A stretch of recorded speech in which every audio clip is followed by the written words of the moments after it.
This is Shutters Inc. with Bruce Williams and Glyn Lavender. Hi and welcome to episode 548 of Shutters Inc. This is Bruce Williams from Thanks for having me. shuttersinc.com. And that there is Mr. Glyn Lavender from creativephotoworkshops.com.au. It's a pleasure to have you, Mr. I thought you were saying it to me. I thought you were saying hi and welcome to me. Of course. That's very nice How's of you. your 3 weeks been? Has it been 3 weeks? It has. That's like one more than 2 weeks, Bruce. It is. Yeah. That's like 50% extra weeks. There's no flies on you, are there? I don't know. Let me have a look. So what have you been up to? Has your secret squirrel mission happened? Yeah, I'm in the midst of. Oh, nice. So I've been shooting for 2.5 weeks, probably. So probably most of these 3 weeks I've been shooting. Nice. But shooting with pre-production lenses. Yep. And so I've got 2 of those. So they're unfinished. So yeah, it's got sticky tape on them where the focal lengths are and all that kind of stuff. And one of them was kind of a bit soft in one corner, so I couldn't use that one. Right. And the other one seemed to be okay, but mostly manual focus more than auto because I didn't have any autofocus set up yet.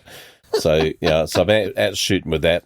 I just picked up a couple of days. That's like alpha testing, not beta testing. I know, and you got to, and these are the images they want to use to launch the damn thing. I was just about to say, it's almost not really fair to ask you to, produce content to reflect the quality of the lens when the lens is only half built. Well, do you want to know what else isn't fair? They want photos in the city, but with no people's faces in it, no building names, no graffiti, no artwork. Okay. And no editing. So it's got to stand up to everybody else's great photos, or minimal editing, I should say, minimal editing. Yeah. It's got to stand up to the awesome photos that people see on the internet, where they don't have any of those constraints, and then working with non-finished product. Their vision is you go out for a day and take some photos and job done. That's kind of how they see it done. The reality is you go out for day after day after day after day after day to find those 1 or 2 moments where the elements come together enough that the end result is reasonable. Yeah. You wouldn't even say it's good. Yeah. It's functional. Yeah. And they want 25 to 30 images. Whoa. Which doesn't necessarily sound like a lot. It does when you're under those constraints. Yeah, and that's thing. So, and then they also want me to walk around with a model, and shoot a model telling a story. Right. In the city. And, so a series of images they can put together like a sequence in it, basically. But they actually tell a bit of, but it's like, well, I don't take photos of buildings. I don't do, the stuff they want me to do, I don't do. So it's not like I've got an innate ability to photograph the things that they want. If I was sort of like our mate Mike Holman in New Zealand, he'd be nailing this brief because he's so freaking good at architectural stuff and seeing stuff that no one else sees and seeing angles, and he's just a master, you know. For him, this would be a walk in the park kind of proposition. Right. But for someone who photographs people and uses millimeters of light in a scene, tiny little. It's a very different world, So so it's not necessarily that the task is absolutely onerously impossible. It's just that maybe my skill set isn't what it should be to do it. But having not worked for 2.5 years, I'm not going to say no because kind of the money would be handy. So again, this is the 4th time I've done this for them. So they obviously like what I did in the past. So I can't be all. It just feels. But that's the thing. Now, I sent a video through to you recently, a music video, Ren. Hi, Ren. This video called Hi, which is this guy doing a performance, and it's basically his everyday normal self combating his self-doubt voice. And this is this is exactly what's going through my head as I'm out every day shooting. Oh, I can't do this. I'm not good enough for this. This isn't my bag. This isn't what I'm good at. I don't do these. This is that internal bloody monologue that knocks creatives down all the time.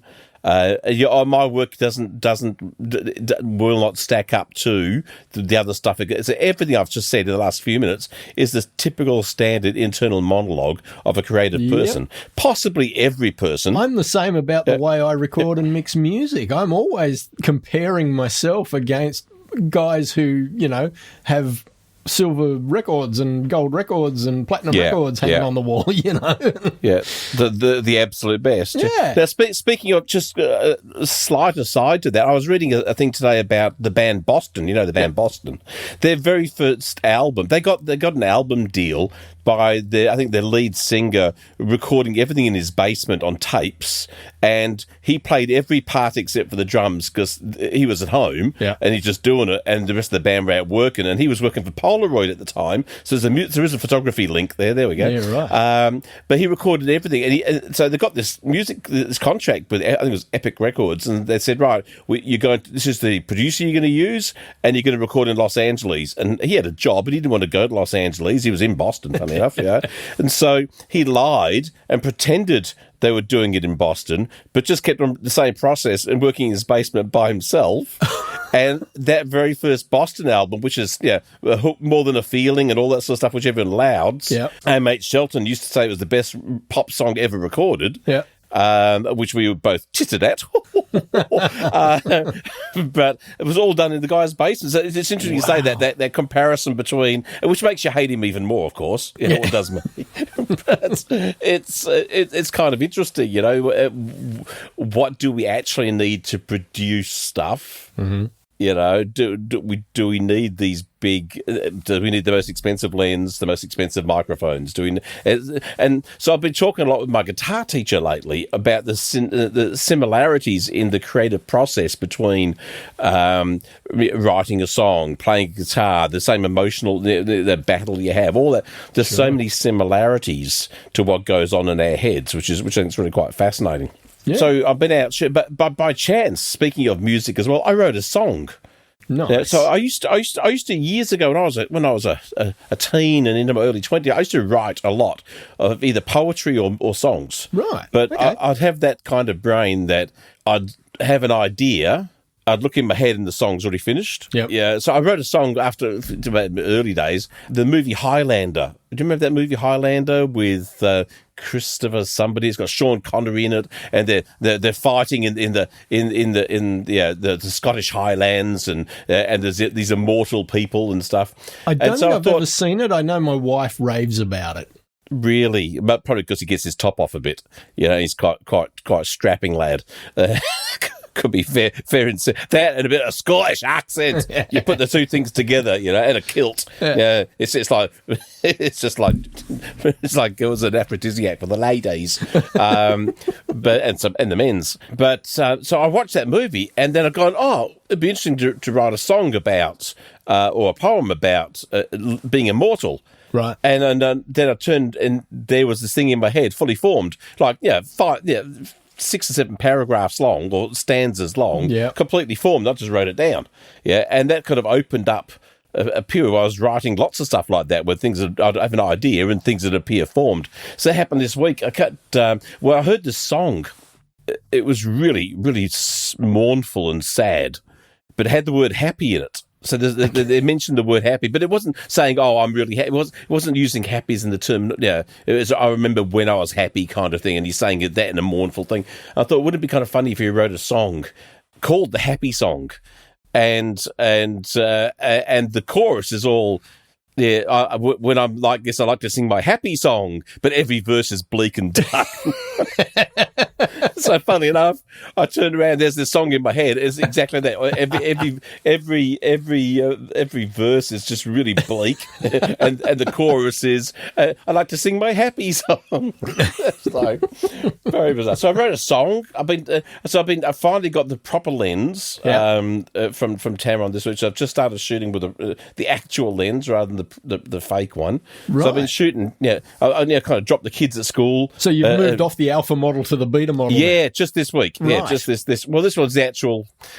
Well, I guess it's as close to pre-production as possible. Maybe I don't think it's actually a production model, but it's the finished product before they go to production. Right. And so there's only like one or two of them in the world. It's like, so you got to look at, if you sign all these documents, you got to look after things like crazy. So presumably these couple of lenses would be assembled by hand? Yeah, right. And they have a team of engineers working on them and putting them together and fine tuning it and all that sort of stuff, and then send it out, and then they also they work up the lens profile, your own personalized lens profile for Lightroom or Photoshop, so it can fix the normal vignetting or chromatic aberration, that kind of stuff. So you got to. So that's why, if anyone saw my Facebook post a week or so ago, I'm messaging, does anyone know how to put up a lens profile? I could not find anywhere and how to do it on Photoshop. I've done it in the past, but I just could not find. And I tell you, it was like 47 layers down of this thing to find the damn thing. But I finally got there. So just started shooting with that. But said it's like drop the kids at school, bolt out, and try and shoot for an hour or two before I have to come back and pick the kids up from school. Or it was typical that I was dropping my kid off. She's doing they're in theatre groups, both of them. They've got their performances this weekend. Right. And one of my kids on Sunday, she had a rehearsal at the theatre at 4:30, and it's just near the city. And I'm driving in. I've got the gear with me. I'm driving, and it's going to be an epic sunset. You can just, the clouds are just looking awesome. Everything's looking great. And I'm saying to her, I said, well, one of two things is going to happen, and we're stuck in shite traffic. So it's going to be a little bit late getting her there at 4:30, and sunset was 5:08. Okay, so 4:30 drop off, 5:08, and it was like an 18-minute drive to where I wanted to shoot. Okay, so we're talking, things were tight, and I'm saying to her, one of two things is going to happen, kid. The traffic will be terrible, and the sunset will be epic. Or I'll get there in time and the sunset will be shite. I got there in time, Bruce. And I'm going, okay, what happened to all these clouds? Why did nothing happen? And all we got was one building in the city got a little bit of a glow of sun on it. Right. And one building down by the docks had a little bit of glow on it. And that was it. That was it. A couple of small clouds very near the horizon looked a bit orangish, but they were so far away with the lens I'm using. You need 1,000 mil lens to make them anything interesting. So that's like that's the other bane of existence of shooting this stuff. I've been up multiple times at. I was shooting in the city the other day. I was there at 4:30 in the morning. And sunrise was like 7:15, so I was doing some nighttime building stuff. Yep. And sunrise is coming. It's coming. Oh, it's gone. No point. It's just completely pointless. So my goal with each outing is to hopefully get one, maybe two photos. Yeah, maybe. Right. And it's hella frustrating. Yeah, hella frustrating because you realise just how rarely good stuff happens. When you're ready to shoot it, when you're prepared to shoot, and every one of us as photographers have been there. Mm-hmm. I remember the most epic sunset I ever saw in my entire life. I was stuck on a freeway but this sunset was epic for like 40 minutes. What? It wasn't just like a 5 minutes of gorgeous. Yeah. It was epic. Oh, it's even more epic. Oh my god, for 40 minutes it kept improving. Wow. It was one of those whole sky sunsets where the entire sky was just aflame. Wow. And it's like, and I was not a landscape photographer, but I was desperate to be somewhere where and I've never seen anything like it. But you're stuck in the freeway. You couldn't even pull over and take a photo with your phone. And I said it wasn't. And it's like when you're in a good location to shoot, you get 3 minutes of sunset. Yeah, when it's good. It's comes and gone in just no time whatsoever. This thing went for 40. I know it was 40 minutes because I was driving the entire time, just watching it. Now I'm telling the kids in the back seat, they were much younger. Look at this sunset. This might be the best you ever seen in your lives. Look at this. They don't remember it, of course. But I'm trying to all the way explain. It's the best sunset I've ever seen in my entire life. So in the my 58 years, or say 40 years I can actually remember in this world. Yeah. That's the best I've ever seen. Yeah. And it's like, imagine if you're actually out shooting that day. But I didn't see a single. This is the days of social media. I didn't see any good photos of it. Wow. and it's like, how is this possible? Maybe there was, but I'm on like social media pages for like the city I live in, for photographers in the city I live in, and you think if anyone's going to post it anywhere, they're going to be posting it there. Nada. Wow. So that was kind of bizarre. Yeah. Like what you were saying about sometimes you're out there and you only get, 2 or 3 minutes of that great light. Just reminded me of September last year when we went on our road trip around the state with the couple from Sydney. Them in their inappropriate car. Yeah, that's right. And we were out at Mungo National Park and we did the walls of China through the day. And in the evening, we went up to the lookout at the south end of the walls of China. And you look out across the now... That's why they call it lookout, Bruce, because you look the out now across. Dry lake bed. 10,000 years ago it was a massive lake, and now it's just, a flat, almost a salt pan. It's full of, sagebrush. And I was watching all of the cloud movements and watching the directions that the cloud was going in and watching the sun, and everyone was there and they were photographing like mad, and this was probably 15, 20 minutes before the sun was actually going to sink below the horizon. And there was this big cloud bank way off to the west, but there was just this ever so slim gap between the bottom of the cloud and the horizon. And people started vacating. They're all jumping in their cars and they're driving off. Thinking they've had their sunset. Thinking they've had it. And I'm just like, oh no, this is going to get so much better, And there was a woman standing not far from me and she just kind of muttered to herself, oh, well, I guess that's it. And I turned around and I said, no, that's not it. I said, hang around. It's going to get better. I said, because the sun's going to drop below, and it's going to light up the bottom of that cloud bank and blah, blah, blah. And, true to my word, that's what we got. And almost everyone had left, and there was just a couple of us who'd stayed back. And as you said, it lasted for 2 or 3 minutes. Yeah. And I got some epic... I shot a multi-image pano of the sunset, which I'm so happy with, and it's just what did you do with it? Nothing. Just checking. Like everything, I didn't think you'd anything foolish like print it out and put it up on your wall. It is one of those images that I've been saying to myself, I really should get a big print of that, either as a canvas. How long ago was that trip? September of. Last year, yeah. So, it's only a year. It's not even a year, Bruce. It's not even a year. What you're worried about? It's like the ink hasn't even dried on the Photoshop yet. That's right. It's all good. There's still time. Just get it for a Christmas present. Yeah. It's like a red. It's like a red wine. You've got to let it age. Christmas present for the missus. They're always hard to buy for. Buy something you'd like for yourself and pretend it's for her. That's it. It always works for me.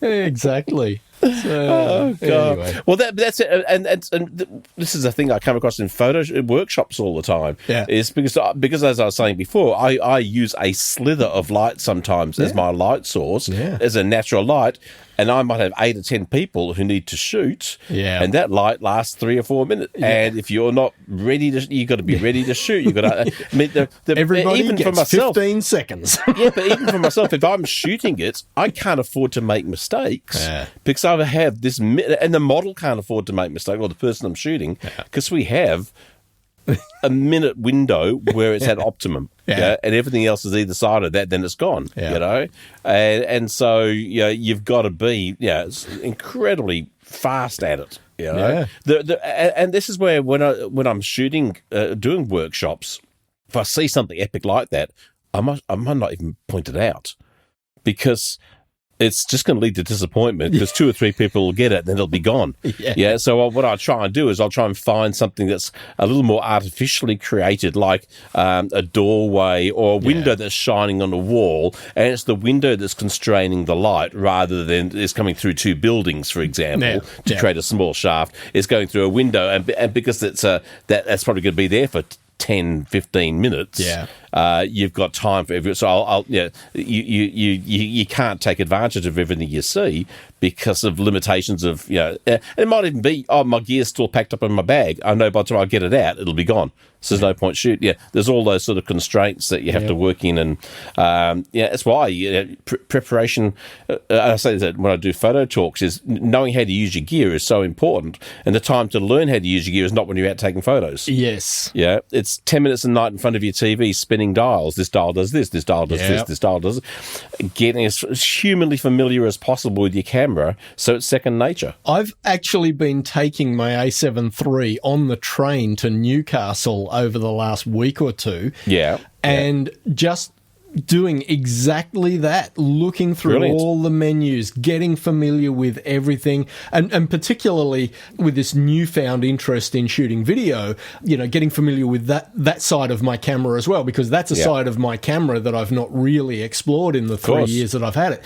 And you're right, it's so easy to become either forget about those things or to have got a new camera and not have spent the time to explore it and get familiar with all of the things that your camera's capable of. So I've been shooting a brand of camera that I don't normally use for this project because it's not for my brand of camera, and oftentimes I'm shooting other brands of cameras when I'm shooting these projects because it's not for it's not designed for Canon.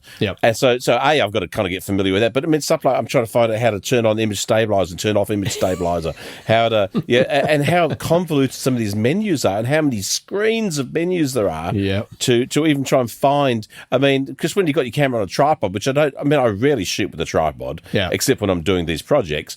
And you can't have stabilizer on whilst you're on your tripod. No. So then to try and remember to turn it off. But then you got to remember to turn it back on when you start doing handheld stuff. Then you got to remember to turn it off again. And it seems like every time you go to do it, you can't remember where it was. So, the sunset's going, and you're trying to find how to turn the bloody stabilizer off. And, oh, God. They're so bloody... They should have, like... I don't know, a screen. You should be able to have a favourite screen that you can create your own things that you use all the time. Sony does. Does it? Mm. Oh, I wouldn't know. We'll talk about that after we've recorded. But there should be, I want this feature, all these settings on this one tab. Yeah. Well, that's brilliant. That's exactly what they should do. Well, that's something I've been doing as well, like with these mornings on the train with the camera, is going through and looking at what functions of the camera I've got mapped to the various buttons and dials that are customizable, and really putting a lot of thought into, okay, when are the times when I'm most likely to want this particular feature? Or more so, if I'm shooting this type of thing, what are the things that I want shortcut access to? And sort of rejigging the way I've got everything set up on, custom buttons and whatnot. So and then remembering what you reset, and that's the other side of it, is then going out and doing some shooting so that you build the muscle memory to remember where you put everything. No, that's what I'm saying, is that you don't shoot to do that. That's why you have to do the 10 minutes. I'm turning on this mode. I'm turning on this mode. I'm turning on this mode. Just over and over and over and over. Then reset and start all over again, and don't do anything but change modes. And turn on and off features, and that the shooting's irrelevant. I get what you're saying, but I'm then saying that once you've done that, you really want to go out and just do some shoots that are not critical. Sure. If you don't use it, you'll lose it. To build the muscle memory. But the build the muscle memory is a bit that I've got the problem with, because that 3 weeks in front of your TV, 10 minutes a night, is when the muscle memory should happen. Right. Okay. What it should be when you go out to shoot is, it's almost like a confirmation. Yes, it works in the real world. Yeah. Yes, it works when I'm doing this. When I need to use this feature, oh, yes, that worked. Yeah. It's really just giving you that little added confidence. But that muscle memory is what you spend every night for 2, 3, 4 weeks, whatever it takes, just building up the speed, doing it hundreds of times over and over again. Yeah. And you'll never forget how to do it. And then you go and do that test and go, and you set yourself a challenge. I need to turn on this mode. bang, I just did it. Yeah. Yeah, and so that going out to do that dummy shoot is not a learning thing; it's a confirmation thing. Yeah. It's literally Totally. everything I've done. It's almost like I've graduated and I'm now getting out to the party afterwards. I'm gonna throw my hat in the air and then pick up somebody else's because I couldn't see where mine went, kind of thing. That kind of stuff. So. Yeah, that's cool, and it's good that you have an experiment with that with video because that's a whole other world in and of itself, isn't it? Absolutely, and particularly the shooting in S-Log, which I will most likely do when I'm in Alaska, forces new constraints on me because with the Sony cameras, your minimum ISO when you're shooting in S-Log 2 is 800. Jeez, really? Yeah. Why is that? I don't know why it is. So this is what you need to know before you go, because when these are the things you don't want to be finding out when you're out shooting for real. Yeah, for sure. So it means I'm actually thinking of buying myself a variable neutral density filter. Okay. These are ones and how's that? So because you're shooting 800 ISO, it's just too bright. I get it. Yep. Exactly. And so the variable neutral densities have two filters, and so as you rotate one I know, against the other. But you can't take those to the maximum, otherwise you get those horrible crossbar effects, and you can find that I find there's a lot of unevenness on them as well. Is that right? Yeah, so that was something I wouldn't be trying when you get there to see if you're happy with it. Right. I've experimented in the distant past with variable NDs and not found a single one that I was happy with. Oh. And I'm talking using multi-$100 ones. Yeah, right. And not finding one that did the job, whereas using two or three, a 4, an 8, and a 12 stop individuals, perfectly even across the board. Yeah, interesting. So it's certainly definitely. So at least do some look up and some research on them, and you'll find some people swear by them, but I've never been able to find a single one that's given me edge to edge. So what do I do then? Because I've already got a Hoya 3-stop, so an ND8. What I might do is grab another Hoya that's maybe a 6-stop, and then I can either use both of them if I need 9 stops, or I can use one at 3 or one at 6. It's a bit, and it's not quite as intuitive. The concept of variable is so appealing. Of course it is. That little tweak, but if it comes at the compromise of quality, and I'm glad I had that conversation with you, because I wouldn't have known that without spending the money. Yeah, and I probably then would have been really annoyed that the quality was crap. Sort of, at the very least, I would say, go on, because once again, video is different from photo. Yeah. Go on some forums and just suss out and do some searches. What have people been saying about them? Yeah, who's been having good experiences, and what's their work like? Are they someone who actually knows what they're talking about when it comes to that? I could say, okay, if this guy's saying this is actually really good, or if it's because I said video, completely different world to still photo, obviously. And you have a lot more time to look at the failures of things on a still photo than you do on a 30 frames a second video. So there's some homework for you, Bruce, and you can tell us all about it in 6 weeks ago in time when we do the next podcast. That's it.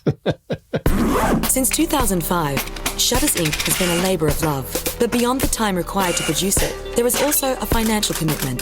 If you find value in the podcast and would like to help keep the servers running, hit up the Patreon link, which is in the show notes. Even a couple of dollars a month will help. Much appreciated. Now, back to the podcast.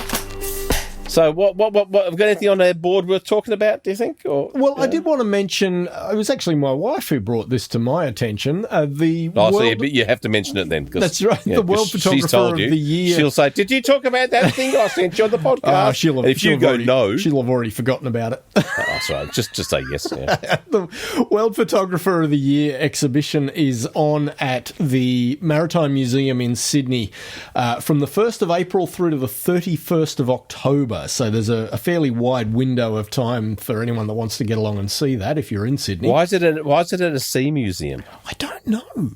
Just checking. I mean, it is wildlife photographer, so I guess some of those will be sea animals. Creatures, I guess. Yeah, but that's where it's being held. So, she sent it to me, and I thought, oh yeah, that's worth mentioning. It's in Sydney, so anyone who's in town and wants to check out that exhibition, definitely have a gander.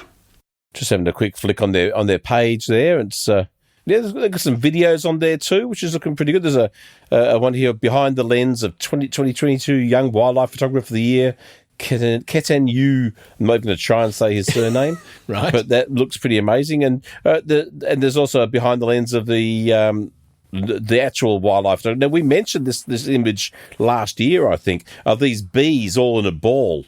And other bees flying in, so there's like a behind the little video on that person. That's worth having a gander at, and some purdy photos. Yeah. Well, whilst we're doing photos the year kind of thing, I've also got one, so I thought we might as well link the two together. There's a landscape photo competition, The Beauty of Scotland.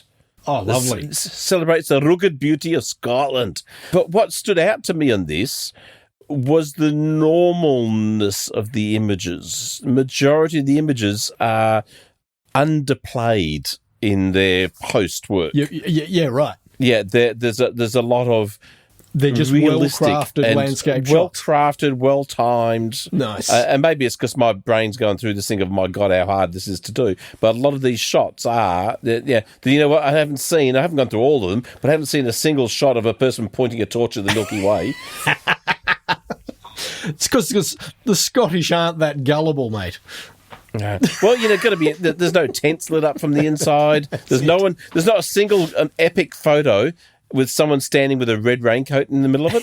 There's one on the Isle of Skye. I think they call it the Old Man of Tor, I think is the name of this particular rock. Right. And it's got this beautiful afternoon golden glow. But, in every other photo competition I reckon I would see, I would imagine they'd have someone standing near that to show the scale and all. But not a single one of these photos has that bloody device being used. So I think it appealed to me because of that. I got to say, I love the fact that they don't appear to be photoshopped to within an inch of their lives. That's exactly what drew my attention. Yeah. And in a world now of AI and all this sort of stuff, where everything's overdone, and my work's just as bad as everything else, it's just nice to see good. Yeah, just good, simple, good photos. Yeah, really. So nice. I commend them for that. So I thought I'd point that out at the same time. What else you got? Hang on, let me get back to my list. In my newfound exploration of video stuff, yes, one of the YouTube creators, and I've actually been following his work for probably a few years now, is a guy called Gerald Undone. Some of our audience are probably already familiar with Gerald's channel. Is he mad? Channel. Is he crazy? Has he got a bit undone? He is. That it? That's his intro. His intro. Okay. Goes, Gerald Undone, dung, dung, dung, he's crazy. He's undone. But he's the kind of guy you would love to pay out on because he is the ultimate technical nerd. Bruce, I like to pay out on everybody. Yeah, I know you do. So he goes right into the technical side of everything that he covers, and he does it really well.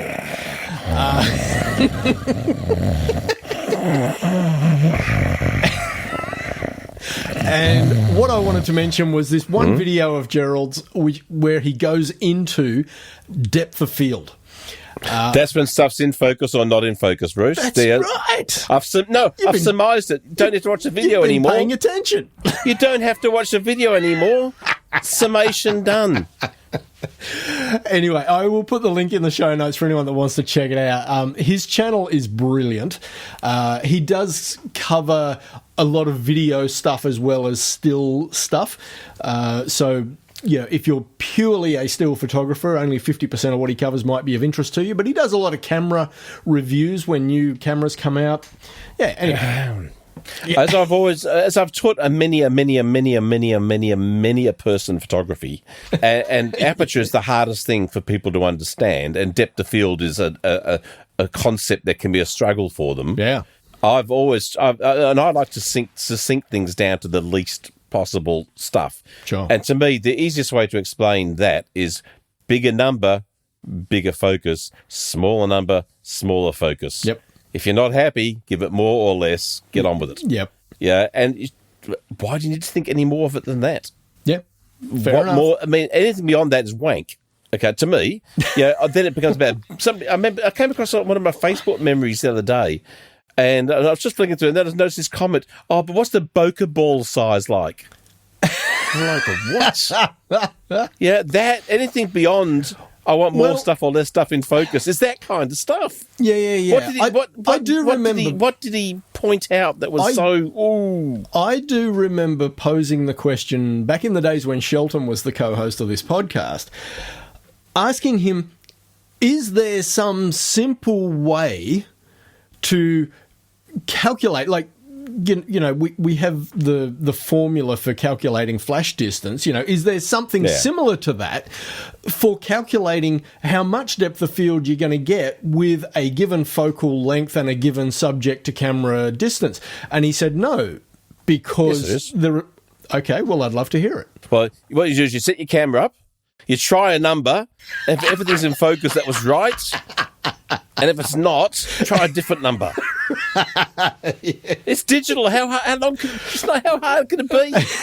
You try. It takes 2 seconds. Okay, it might take. Okay, if you're doing 3-minute long photos, it might take you 3 minutes. We're talking extremes here, But if you're doing a thousandth of a second, it takes you a thousandth of a second to find out, Bruce. There is I'm sure there's a focal length. I mean, I've never looked into that stuff. It would bore my brain to death. But I'm sure there's a focal length calculator thing, isn't there? Well, it's quite a lot more complicated than... there's not a simple X equals Y. No, exactly. Yeah. But that's because there's more variables. Exactly. So I'm not going to try and surmise what Gerald covered in the video.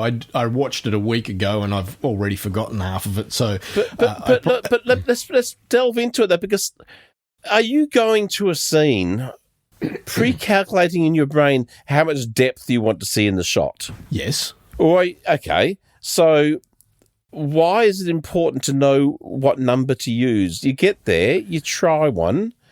Oh, it's got it all. Oh, it hasn't. I better try another one.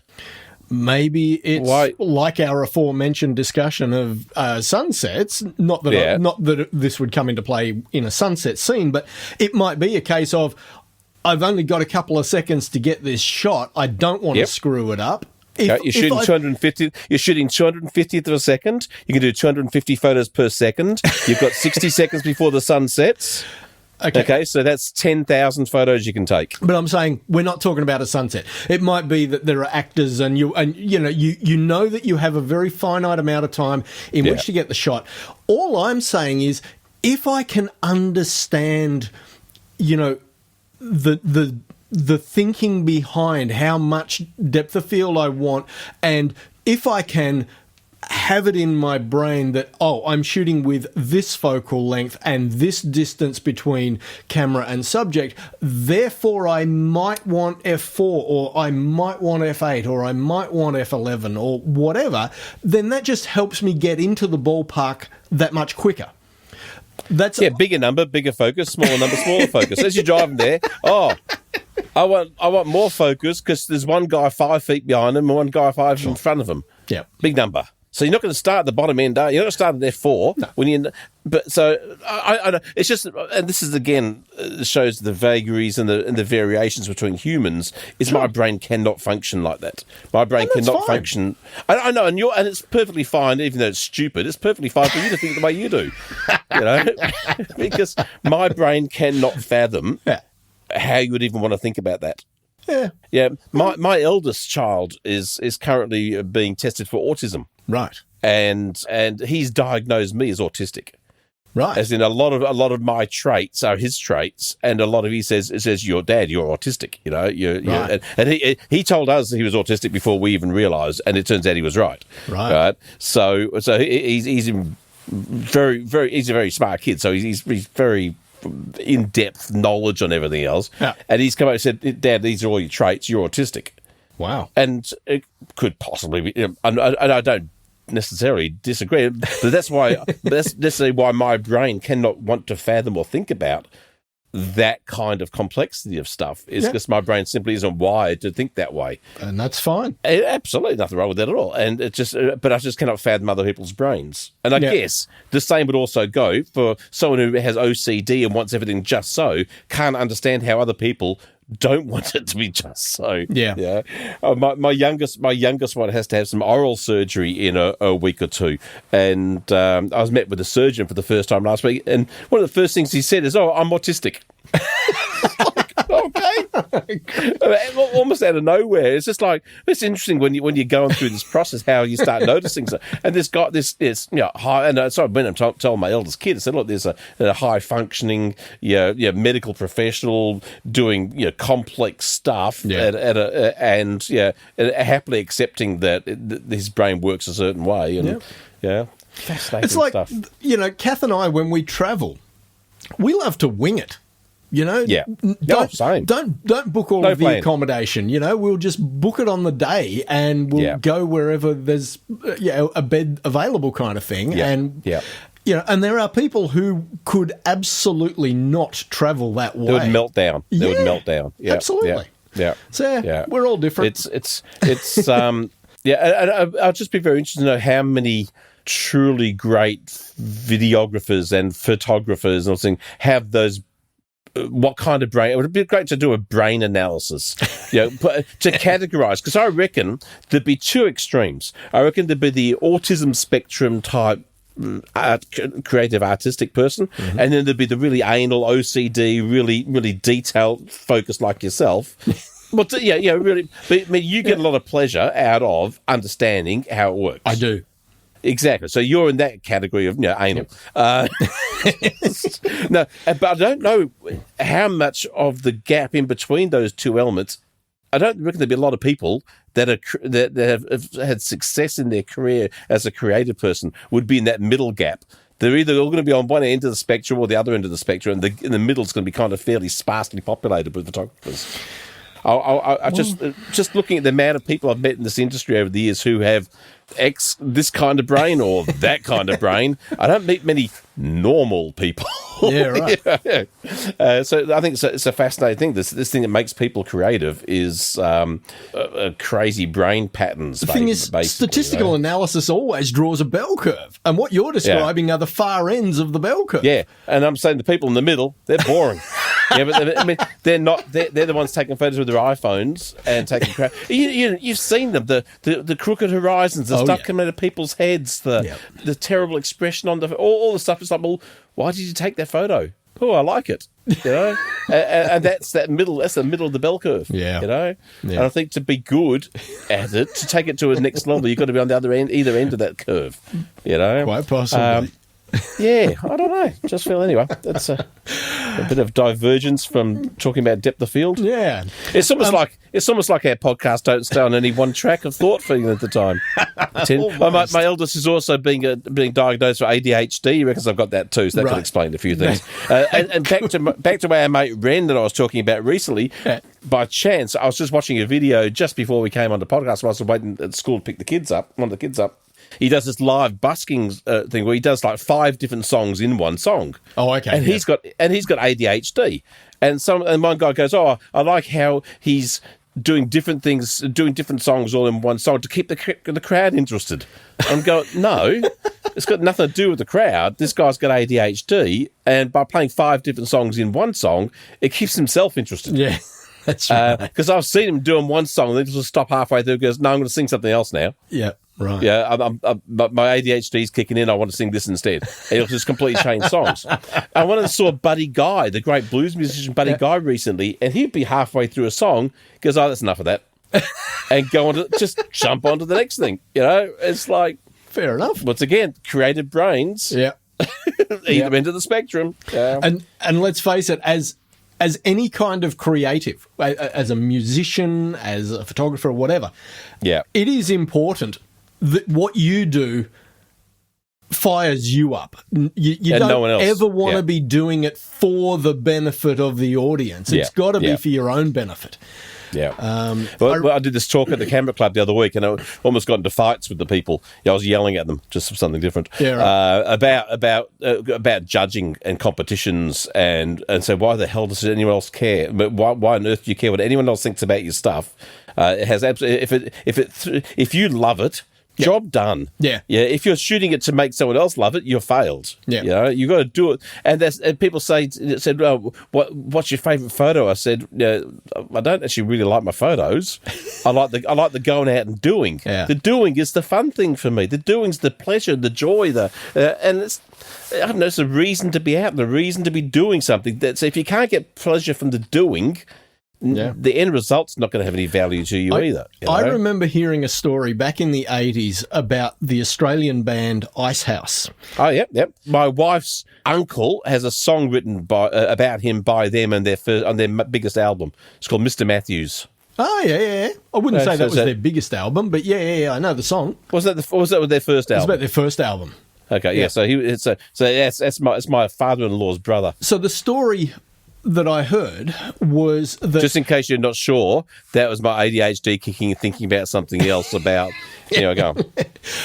Ivor Davies, who was the lead singer and songwriter for Icehouse, they were 3 or 4 albums into their career, and Ivor decided that he was going to try and deliberately produce an album that would get them massive commercial success. And the album that they released after he endeavoured on that project was called Measure for Measure, and was pretty much the worst received Icehouse album of their entire career. Really? And after it kind of flopped, he just went, screw it, I'm just doing what I like doing. And the next album he wrote was Man of Colours, which was arguably the biggest album they ever had, like in terms of hits. Isn't that funny, huh? Yeah. And I just tell that story to bring it back to that whole thing of you've got to do what works for you. Don't ever make your art about trying to impress an audience. But the funny thing, and conversely, again, or adding to that, I was listening to 2 musicians the other day talking and watching a video, and this guy's about to release some new material, and he goes, "I've found the more I do stuff I think people won't like, the more they like it. And the more that I do stuff that I think they'll like, the less they like it. The more commercial it is, the least popular." Yeah, and it's the thing. So I mean, and the stuff that he does that he thinks people won't like is the stuff he likes doing more. Yep. So it's kind of do stuff that makes you happy, and if by chance it happens to get you a following or a certain level of success, then all power to you. At least but if you didn't, at least you enjoyed yourself whilst you're doing it. Exactly. Yeah. Exactly. Yeah. Cool. Philip Johnson sent us a story. Big Phil. I'll read you the headline. Go on. Woman demands refund on wedding photos after divorce. And that's pretty much just before we go any further, I always tell people when I'm teaching photography, if you're going to do wedding photos, make sure you do plenty on the day when the bride and groom are standing enough apart so when they want to cut the photo in half, you're not cutting arms and limbs off. I say that every single wedding, and I say make sure you tell them that this is a really important day. You're only going to do this 2 or 3 times in your life, so let's make it good. Yeah. So she wants the money back. I mean, how long did the marriage last for, does it say? I'm guessing about 3 or 4 years. Oh, come on. There's at least a serious discount. Hi, Romeo. How are you? I don't know if you still remember me. You did a photo shoot for me at my wedding in Durban in 2019.